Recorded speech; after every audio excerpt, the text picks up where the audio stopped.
Para começar o capítulo, vamos com a capa. A capinha continua a história do Yamato e nos leva para uma panelada de Oden. Denjiro, Yamato e as crianças se reúnem em volta da panela e se entopem de Oden. Gosto de imaginar que o Oden virou uma comida sagrada em Wano. Tipo de comida que você faz em momentos específicos, tipo canjica, a verdadeira canjica, feijoada e enfim. Dito isso, nessa velocidade, fico na dúvida, quem vai demorar mais tempo, o fim de One Piece ou o fim da peregrinação do Yamato. Bom, o capítulo retorna com a fuga extremamente suave do pessoal. Podemos ver que entre aspas, ninguém ficou em pé. Algo que comentei no capítulo anterior, esperava que isso realmente acontecesse, vice-almirantes caindo desmaiados pelo terrível poder do Haki de Joy Boy. Um pouco atrasado Oda, mas vou deixar passar. Inclusive, os gigantes vão comentar sobre o Shanks, uma comparação que acho até sacanagem. Se o Shanks pudesse fazer isso, ele não teria atacado o Kid em Elbaf, bastava soprar Haki no projeto de Ruivo e já era. Ou o Shanks sente prazer em atacar pessoas mais fracas, isso é possível também. Mas se não for isso, imagino que o Shanks precise comer muito feijão. Já o Luffy, a feijoada inteira para alcançar esse nível. Inclusive, fiquei pensando que pode acontecer do Oda alterar algumas informações já estabelecidas. Porque é de conhecimento comum que não se treina Haki, ele fica mais forte conforme o usuário cresce, mas o que é esse crescimento? Como você torna forte algo que não pode ser treinado? Depois de Wano, sabemos que o Haki do Rei pode ser usado em batalha como o Haki do armamento, mas isso por si só, não deixa o Haki do Rei mais poderoso. Ou o Oda vai só dizer que sim, agora o Haki do Luffy supera Joy Boy quando for necessário, sem um processo de evolução com um professor, como foi com o Rayleigh. Sei que o mangá vai terminar e na visão de muita gente, não existe tempo para isso. O que pra mim é ruim, se você não tem tempo, o resultado pode ficar uma merda. A apresentação do Gear 5 já foi algo corrido, acelerado. Se você tira a emoção do despertar do Luffy, teve várias coisas que foram jogadas como metralhadora que deixaram um gosto ruim. O Ruslu do nada contando sua história e falando sobre o que viu na prisão.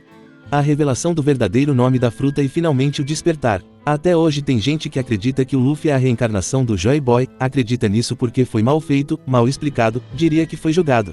Dito isso, não vejo o Luffy com tempo para crescer ao ponto de alcançar o Joy Boy, já o Shanks, talvez, mas com muita má vontade.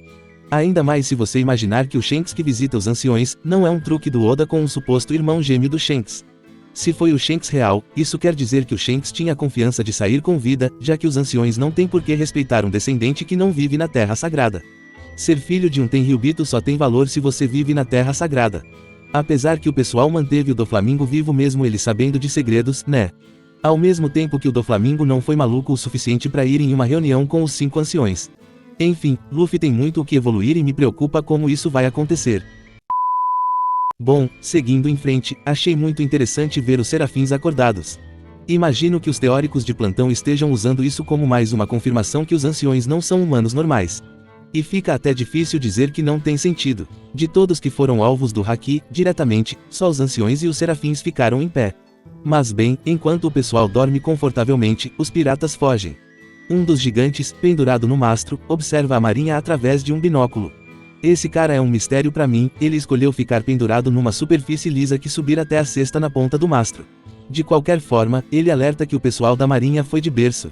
Brog acha bom e o Dory diz, e ele tem conhecimento e lugar de fala, que o Haki do Shanks não é tão poderoso. Mas também nota que o Haki não foi hostil com eles. Isso porque eles não conseguem ouvir o gigante, então a surpresa é normal. Enquanto isso, o Luffy faz o agradecimento final, mas infelizmente, o gigante não pode mais ouvir. E depois disso, foi só comemoração e festa. Sem mais interferência, os navios dos gigantes e Chapéu de Palha navegam para longe de Egghead. Podemos ver a Bonnie abraçada, imagino que é o Kuma. Mas não dá pra ter certeza. O Zop chora ao ver os gigantes, o Chopper aparece surpreso, é o seu primeiro encontro, apesar que Little Garden foi fundamental para o bando conhecer o Chopper. E quem também aparece é o Luffy, todo murcho, agora que acabou o arco, ele não consegue mais se recuperar com comida. Mas quem diria, não é. Porém, o destaque pertence ao Sanji, porque ele se aproxima do corpo do Vegapunk com uns papos esquisitos.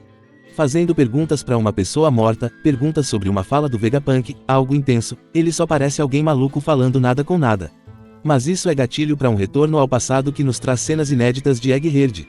O retorno é de 2 semanas. Há exatas 2 semanas, Shaka, Pitágoras e Vegapunk descobrem erros de leitura envolvendo a Mother Flame.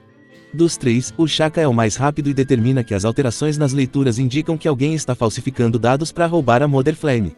E ele não conhece ninguém que possa fazer isso além de um Vegapunk. Nisso, o cabeça de maçã usa todo o seu preconceito de causa e já imagina que seja a Lilith. Como ninguém tem prova de nada e só Pitágoras, Shaka e Vegapunk possuem álibis, o trio dá início a um grande esquema de espionagem sobre os outros membros. E nesse momento tem uma informação muito boa. Porque quando Lick e a York se desconectou do Punk Records, fiquei incomodado. Como ela se desconecta e ninguém acha estranho ou ninguém percebe. Mas aqui, não sei quem fala, mas alguém diz pra eles se desconectarem do Punk Records e assim esconder o que eles descobriram. O que isso fala? Isso está dizendo que se desconectar do Punk Records não era algo estranho, todo mundo fazia isso.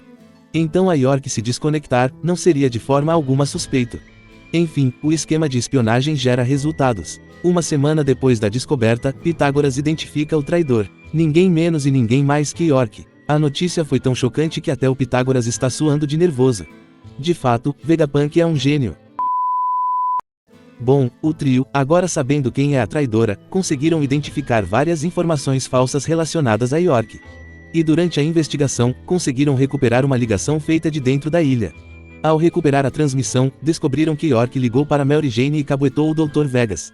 Isso foi muito revelador, mas no dia seguinte, veio uma notícia bombástica. Luluzia foi destruída. Vegapunk não tinha certeza, mas fez Pitágoras prestar atenção no mar e em possíveis ligações de dentro da ilha. Ele não tinha certeza, mas imaginava que a chama roubada foi usada em uma arma ancestral. Vegapunk também se lamenta por ter personificado a sua ganância. Isso é só para quem disse que cientistas não podem ser burros. Dito isso, nesse miolo, tem algo que me incomoda. Se o Vegapunk sabia que o governo mundial tem uma das armas, por que ele não revelou isso? Por que ele não deixou claro que o governo destruiu Luluzia com uma arma ancestral? Tipo assim, Vegapunk diz que vai fazer sua morte sair caro para o governo, mas no final, não saiu nada caro. Vamos lá, eu, leitor, achei muito boas as informações que o Vegapunk trouxe sobre o Joy Boy, sobre como o mundo afundou e continua afundando. Mas por exemplo, saber que as armas ancestrais existem e que, quem achar o One Piece, pode ter controle sobre essas armas, vai fazer as massas apoiarem o governo. Veja bem, quem era contra e a favor do governo, vão continuar sendo, mas os neutros, esses vão deixar de ser e vão apoiar o governo. O governo vai adorar esse apoio para descobrir quem usou a arma ancestral, para impedir que as pessoas continuem estudando o século perdido e obviamente, impeça que os piratas cheguem ao One Piece. Porque olha o perigo, e se a arma usada foi descoberta através da leitura de poneglifos? Ou então, se mais armas forem encontradas através do One Piece? Não consigo ver a transmissão do Vegapunk como negativa para o governo. Diria até que saíram no lucro. Pensa bem, no final, ninguém sabe que o governo tem a arma, o combustível para fazer ela funcionar, uma cientista capaz de produzir mais e um laboratório capaz de produzir o combustível. O Gigante de Ferro usou uma carta oculta que eles nem sabiam e agora não tem mais utilidade. Sem falar do Morgans e o favor gigante que ele fez ao espalhar para o mundo que o Luffy sequestrou o Vegapunk. E obviamente, quem não pensar que o Luffy derrubou o Vegas é maluco. Se o governo perdeu, foi navios. Bom, voltando, alguém, imagino que o Pitágoras pergunta o que significa morrer. Relembrando as falas do Marcos. Já que enquanto o Punk Records existir, Vegapunk estará vivo de certa forma. Mas o assunto não é elaborado. Mas como é a segunda vez que esse tema aparece, dá margem para a teoria que o Vegas pode voltar um dia. Sem falar que o Vegapunk que falava Quasar foi só um erro na Matrix, né? E falando em erro, outro plano que deu errado foi a ideia de manter a máquina que produz nuvens ilha. Um bom cientista, mas um péssimo planejador. Bom, tempo passa, o trio grava a transmissão e organiza tudo para o grande dia, e para impedir que a informação vaze antes do tempo, eles apagam a própria memória. Curiosamente, ninguém percebe que o trio usou a máquina de apagar memória. Apesar disso, achei a ideia muito boa. Explica do porquê o Vegapunk ficou surpreso. Porque o Shaka foi facilmente morto e o Pitágoras foi tão descartável. Ainda assim, tem informação que foi propositadamente ocultada. Antes de apagar as memórias, o trio deixa uma mensagem para o Vegapunk, avisando que ele deve aceitar a morte. Porém, o Vegapunk parece deixar mais uma informação que não é mostrada. O quadro seguinte já é durante o ataque e cerco da marinha. Temos um diálogo que não existiu para conectar e organizar coisas. O diálogo é colocado no momento que o grupo sai do domo para resgatar a Bonnie que acabou caindo, na verdade foi derrubada. Vegapunk faz 2 pedidos, o primeiro é para que deixem ele morrer. Não é o que ele quer, mas ele confia na sua carta e acredita que sua morte terá um significado. Já o segundo pedido é feito para o bando do Luffy, Vegapunk fala que deseja que eles encontrem o One Piece. E com o pedido final do Vegapunk, voltamos ao presente com os gigantes festejando.